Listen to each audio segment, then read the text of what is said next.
À l'initiative de jeunes Français aux origines marocaines, initiative stimulée par le préfet des Pyrénées-Atlantiques, ce film a été conçu pour rendre hommage aux 100 000 combattants marocains, tirailleurs, goumiers, spahis, mais aussi artilleurs ou marins, qui, engagés volontaires, ont permis, avec d'autres venus de divers horizons géographiques, la libération entre 1942 et 1945 de territoires occupés par les forces de l'Axe.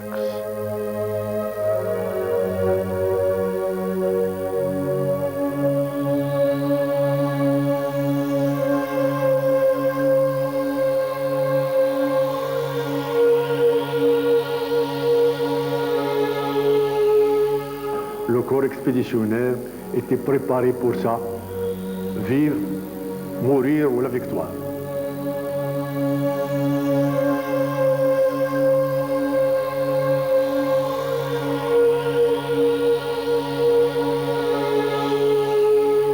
Qu'ils reposent côte à côte en paix, ceux qui étaient mus par le même idéal, la même mystique, le même élan pour défendre l'honneur au service de la France. Répétons après Georges Clémenceau, ces morts ont des droits sur nous, ne les oublions pas, inclinons-nous face à leur sépulture tout au long du chemin de la reconquête.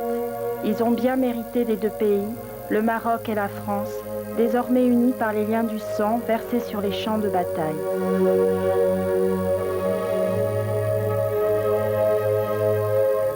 Passe-moi la prière des soldats pour les soldats marocains. Je ne sais pas, est-ce que vous la connaissez, cette prière? Non. Voilà, c'est une prière qui a été faite par un officier français hein, à la fin de la guerre. À la fin de la guerre. On vous la passera en entier. Je voudrais simplement vous lire hein, la dernière strophe. Hein. Seigneur, dans votre infinie bonté. Excusez-moi, chaque fois. Malgré notre orgueil et nos défaillances, si vous nous faites à la fin de nos épreuves la grâce de votre béatitude éternelle, permettez que les durs guerriers de Berbérie, qui ont libéré nos foyers et apporté à nos enfants le réconfort de leur sourire, se tiennent auprès de nous, épaule contre épaule, comme ils étaient naguère sur la ligne de combat, et que dans la paix ineffable de votre paradis, qu'ils sachent, ou qu'ils sachent, Seigneur, combien nous les avons aimés.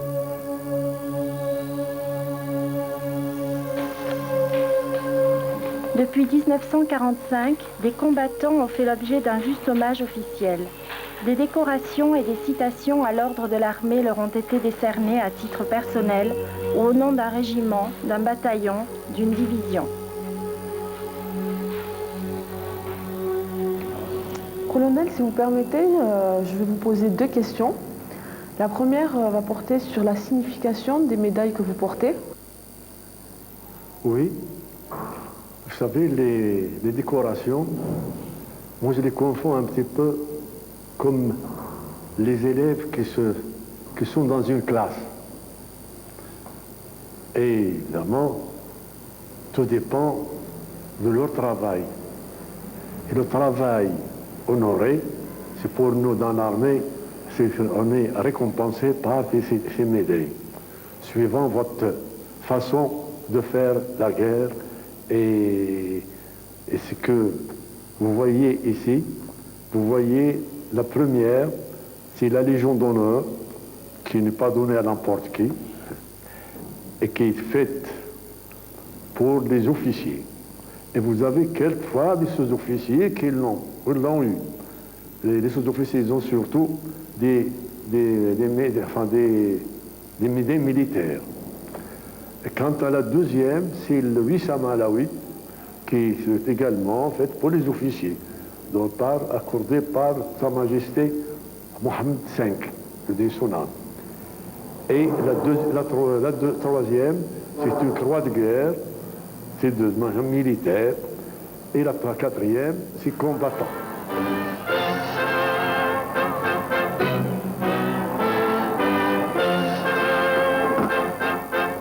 Le plus illustre des chefs militaires français de la Deuxième Guerre, le général de Gaulle, passe en revue et décore ses soldats, dont des tirailleurs marocains. Ils ne se sont pas battus avec un tel courage sans aimer la cause qu'ils défendaient. Monsieur Haïmani Mohamed, quelle est la signification des médailles que vous avez gagnées pendant la guerre? Ces médailles, je les dois à mon courage. J'étais chef de groupe, mais je faisais office d'adjoint du chef de section. Lorsque le chef est mort, je l'ai remplacé. J'ai obtenu ces médailles sur le champ de bataille. J'ai été blessé à 3 reprises, en Italie, en France, en Allemagne. Ces médailles n'ont pas été distribuées à n'importe qui. Elles ont été attribuées aux vaillants et courageux soldats.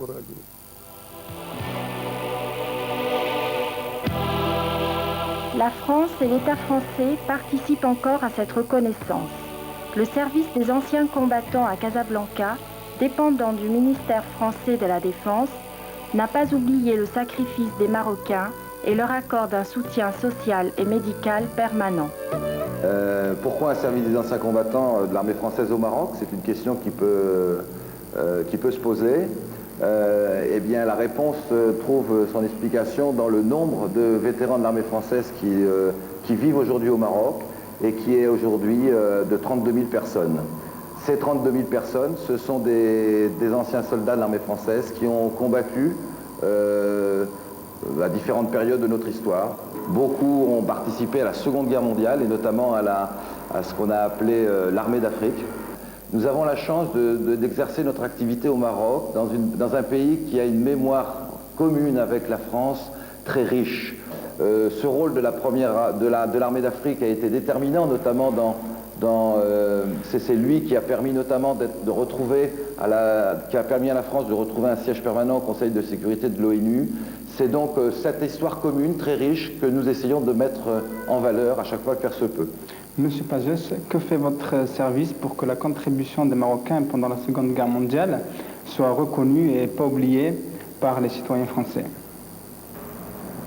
Eh bien, notre service intervient dans la mesure de ses moyens dans différents domaines.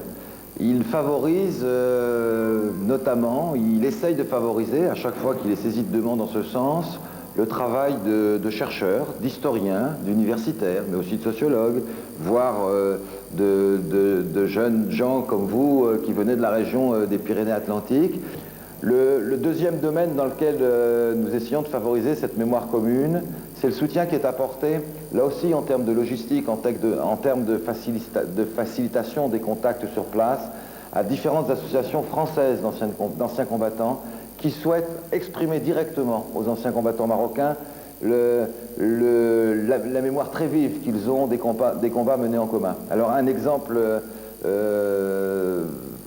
frappant, c'est l'aide financière qui est apportée tous les ans par l'association de la Koumia et que la Koumia nous a demandé de mettre en œuvre par l'intermédiaire d'une commission qui a été constituée sur place et qui nous permet de distribuer sur place une aide financière attribuée par la Koumia. Un autre exemple, c'est celle qui me vient à l'esprit, c'est celle de la Fédération Handicap Nord-Sud, qui est en fait une émanation pour une grande partie de la Fédération des plus grands invalides de guerre français et qui tous les ans vient apporter au Maroc, aux anciens combattants marocains de Casablanca, mais aussi des petits villages de la montagne, du matériel pour handicapés, du matériel pour des fournitures scolaires pour les enfants, les petits-enfants des anciens combattants, et qui vient là concrètement exprimer le soutien et là aussi la mémoire vive qu'ils gardent de cette épopée vécue en commun.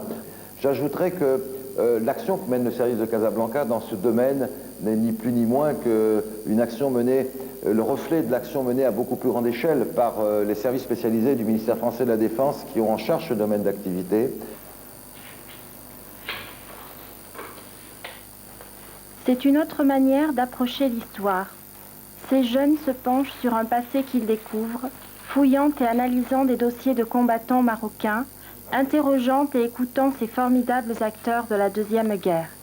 Ces témoignages les aident à comprendre avant de lire la documentation disponible sur ce thème. Regardez ces soldats qui passent. Vous les connaissez et vous les reconnaissez. Ce sont des soldats marocains.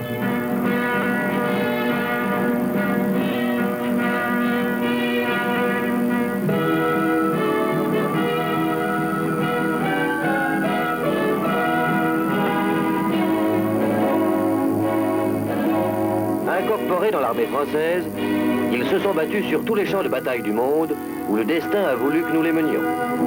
Partout, ils ont provoqué le respect et l'admiration.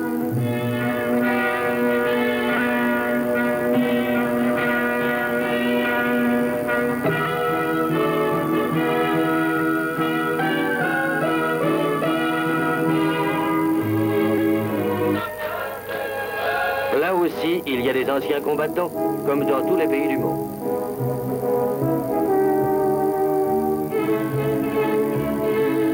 Un officier reconnaît parmi les anciens un mutilé qui est un de ses vieux soldats.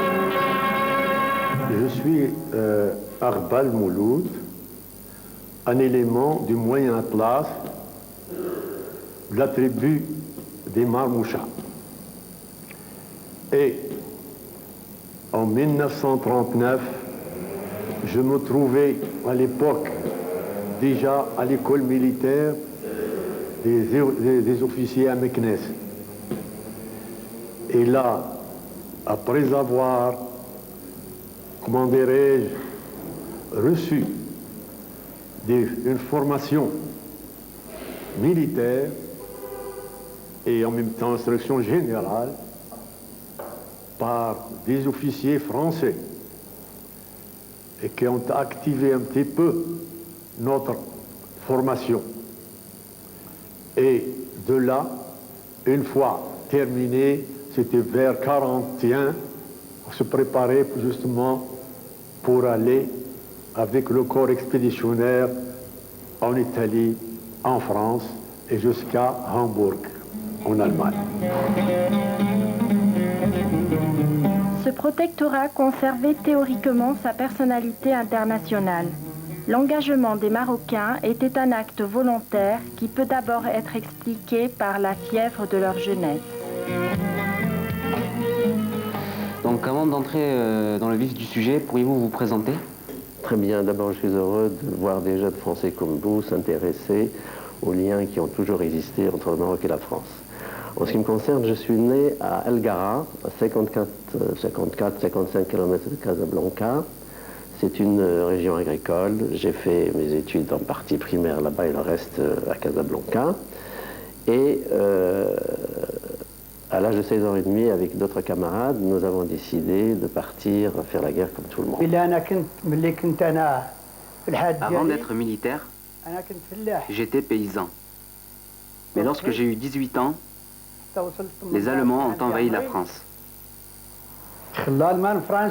L'État de la France en juin 1940, vaincu, anéanti, ruiné, bientôt spolié, a provoqué un choc terrible dans les esprits.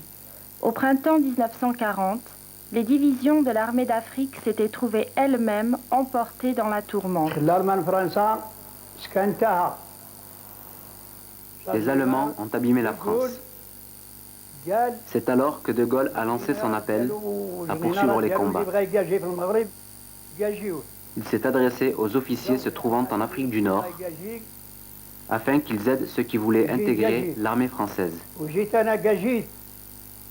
C'est un garde champêtre qui faisait les annonces dans les villages. J'ai donc, à 18 ans, décidé de me rendre dans une caserne à El Xiba pour m'engager. Je m'appelle Pierre Ferré. Je me suis engagé à l'âge de 18 ans pour rejoindre le 2e tirailleur marocain à Marrakech. Venant des affaires indigènes, on m'a confié une mission qui était celle de commander une section de tirailleurs. J'ai entraîné ces tirailleurs en Algérie en particulier et dans le Jura, et je les ai entraînés pour devenir troupes de montagne et section spéciale de guerre en montagne. Chef de section, sous-officier adjoint et marocain, nous ne faisions que un. Nous avions envie de nous battre pour récupérer la France qui nous avait été volée. Je me suis engagé à Meknès, au 7e régiment de tirailleurs, parce qu'il n'y avait pas grand-chose à faire alors au Maroc. Pourquoi avez-vous participé à la guerre avec la France? Je voulais, grâce à la solde française, gagner de l'argent. Mohamed V, après la guerre, nous a reçus accompagnés de ses ministres et il nous a dit « Vous avez honoré le Maroc par votre conduite. Vous avez œuvré avec les plus grandes puissances et maintenant, elles nous attribueront nos droits. » Il s'agit des propres mots de Mohamed V. Nous avons été attirés par l'appellation de Goum chérifiens. Les Goum chérifiens sont respectés à la suite de l'appel du sultan. Nous avions été informés qu'il y avait une race qui allait nous envahir. On nous disait qu'elle n'était bonne, ni pour les Français, ni pour nous. À l'âge de 16 ans et demi, avec d'autres camarades, nous avons décidé de partir faire la guerre comme tout le monde, puisque l'appel de Sa Majesté est toujours en notre mémoire. Mohamed V, sultan du Maroc, commandeur des croyants, écrit une lettre à son peuple dès le 3 septembre 1939. Elle sera lue dans toutes les mosquées du territoire. Il prend fermement position en faveur de la France en l'assurant d'un concours qui ne sera jamais démenti. Le 23 septembre 1939, le sultan réitérera ce soutien à l'occasion de la fête de Moulay Idriss.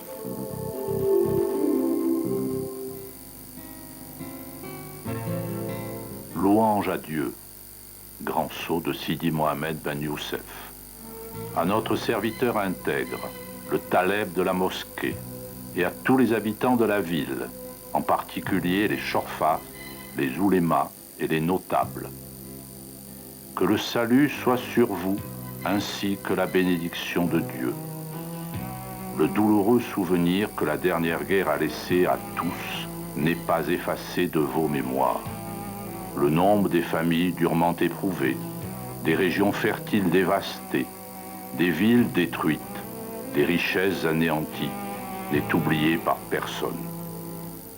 Bien que la victoire ait couronné les étendards de la France et de ses alliés, parmi lesquels le Maroc figure fièrement, le glorieux gouvernement de la République, loin de chercher à tirer des profits abusifs, n'a cessé de déployer tous ses efforts pour ramener dans les cœurs une paix définitive et bienfaisante.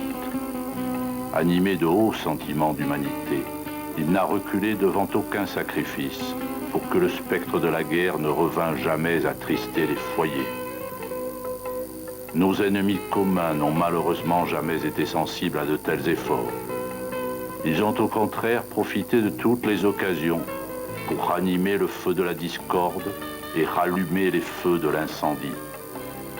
Vous savez d'autre part que notre prophète vénéré a dit « Lorsque la guerre dort, Dieu maudit celui qui la réveille. » Il a dit également « Si vous avez à demander quelque chose à Dieu, demandez-lui la paix. » Nous ne croyons pas qu'il soit nécessaire de rappeler à tous la situation dans laquelle vous vous trouvez depuis que nos prédécesseurs ont signé le traité de protectorat avec la France. Un court parallèle établi entre les situations du Maroc d'avant et après le protectorat permettra à tout le monde d'apprécier par lui-même. Avant la convention qui nous lie à la France, la guerre intestine régnait partout, de fraction à fraction, de tribu à tribu, de région à région. On se battait pour les plus petites futilités. Les chemins n'étaient pas sûrs, les communications très mal assurées. Vous n'aviez de sécurité ni pour vous, ni pour les vôtres, ni pour vos biens. Il ne vous était pas donné d'avoir en quoi que ce soit l'assurance du lendemain. Et vous ne pouviez vaquer tranquillement à vos occupations par suite du manque de votre paix intérieure, indispensable à tout travail et à tout progrès. Depuis le traité du protectorat, la paix est assurée dans vos foyers, dans vos villes et dans vos campagnes. Les routes sont aussi sûres que les rues de vos villes. Votre honneur est aussi sauvegardé que votre religion sacrée. En toute tranquillité, vous pouvez en tout temps vaquer à vos occupations pour assurer votre bien-être et celui des vôtres, sans que le moindre souci ne vous préoccupe. Tous ces bienfaits nous font l'impérieux devoir d'en remercier la Providence. Mais notre vénéré prophète a dit, quand quelqu'un a été l'auteur d'un bienfait qui vous touche, ne manquez jamais de lui en manifester votre reconnaissance. Et si vous n'avez aucun moyen de le faire, demandez à Dieu de l'en récompenser. Le croyant est d'ailleurs celui qui reste toujours fidèle à ses engagements.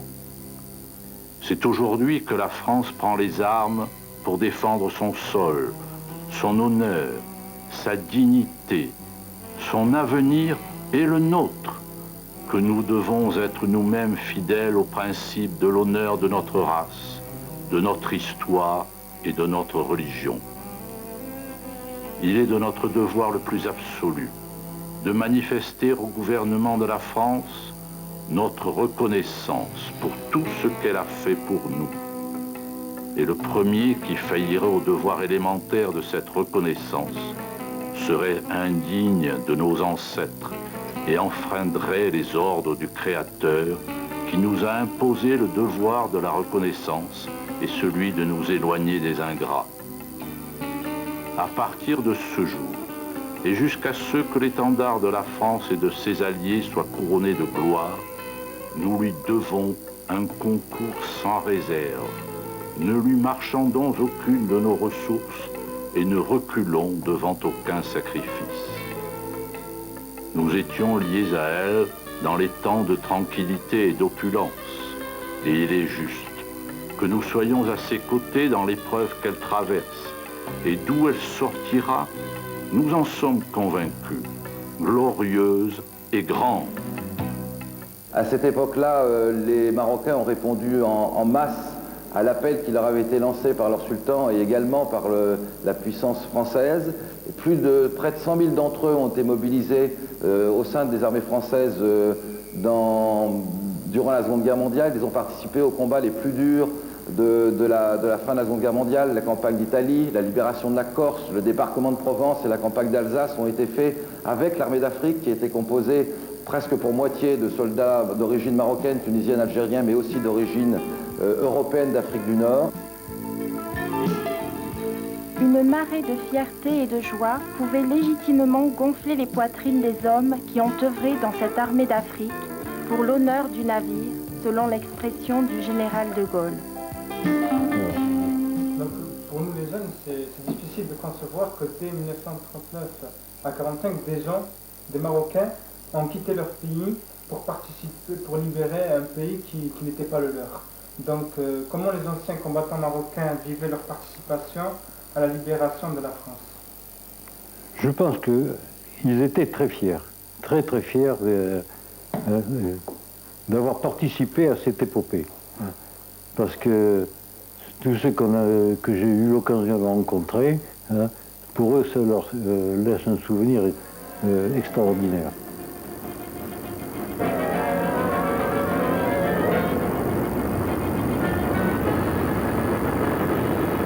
De tous ceux qui vont s'embarquer pour l'Italie, bien peu reviendront, avait prévenu le général de Gaulle. De Tunisie en Autriche, dans la boue, la neige, le froid glacial, le gel, le déluge de feu et les mines invisibles, dans les corps à corps à la baïonnette, à la grenade, au couteau, que de sacrifices, de souffrances, de combats pour ces libérateurs. En quelle année avez-vous décidé de vous engager dans l'armée française? Je suis engagé dans l'armée française le 15 janvier 1943, le commando de l'Afrique. J'ai fait la section à Fès, 6 mois. Après, je pars, j'ai fait la section avec les officiers de l'armée française. Je pars à l'Algérie. On a fait 3 mois de la section pour débarquement, ce qui fait la section les officiers de l'armée française. On débarquait au Corse. Comment s'est déroulée la guerre telle que vous l'avez connue? On débarquait le Corse, on a fait la guerre contre les Allemands, avec l'armement, avec les canons, avec les grenades, avec lance-flammes, avec lance-grenades. Après qu'on a libéré les Corses, on débarque à l'Italie. L'Italie a été équipée par les Allemands. Il y en a des morts, il y en a des blessés, il y en a qui... partout. C'est la guerre. Nous revions à Toulon. Toulon, on a trouvé les blocs. Nous, les commandos, on rentre de les blocs, on a mis les grenades pour sortir les Allemands. Avec mon unité, j'ai été cantonné dans une forêt de pins qui était au-dessus d'un village qui s'appelait Viticuso. Là, mes tirailleurs, je leur ai appris à vaincre la neige parce qu'il y avait 1 mètre de neige à peu près. Arrivé à Naples, nous avons vraiment commencé la guerre et la campagne d'Italie. À Cassino, il y eut du sang et beaucoup de prisonniers. Et cela dura jusqu'à la fin de la campagne d'Italie.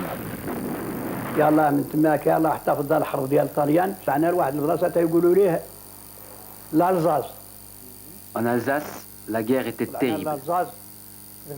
Tellement terrible que je ne peux pas donner de détails. La dernière grande ville libérée sur le territoire français fut Strasbourg, ville française séparée de l'Allemagne par le fleuve.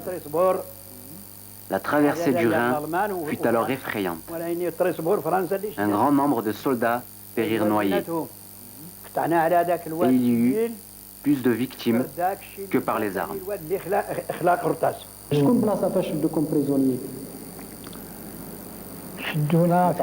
Où avez-vous été fait prisonnier? J'ai été fait prisonnier en juin 1940 à Lille. Tous ceux de la compagnie ont été en même temps fait prisonniers.